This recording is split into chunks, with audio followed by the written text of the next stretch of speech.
A museum is paying tribute to Dad's Army actor Ian Lavender by telling the story of one of British television's most famous items of clothing, Lavender, best known for playing Private Pike in the BBC comedy series. Died in February aged 77, the Dad's Army Museum in Thetford, Norfolk, where much of the series was filmed, has created a special exhibition in Lavender's memory. A feature of the display is the story of Pike's Aston Villa scarf.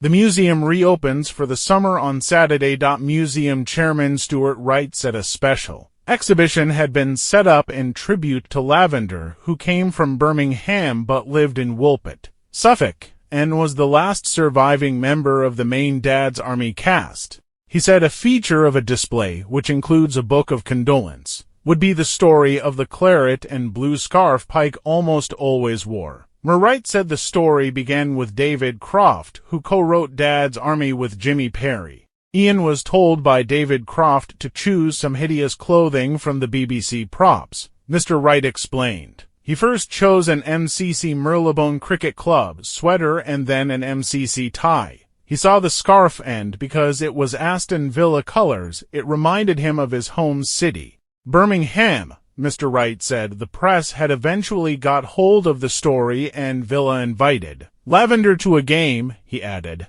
Ian attended with his son, who wore his Pike scarf. Dad's Army, which ran between 1968 and 1977, featured the exploits of the fictional Walmington-on-Sea Home Guard during World War II. Mr. Wright said Lavender's death marked a new phase for the museum, which opened in 2007. Obituary, Clive Dunn, How Dad's Army Came to the Screen.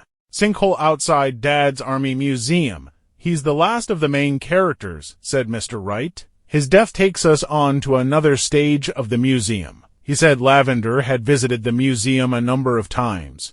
Thanks for watching my video. Please subscribe my YouTube channel. Thank you.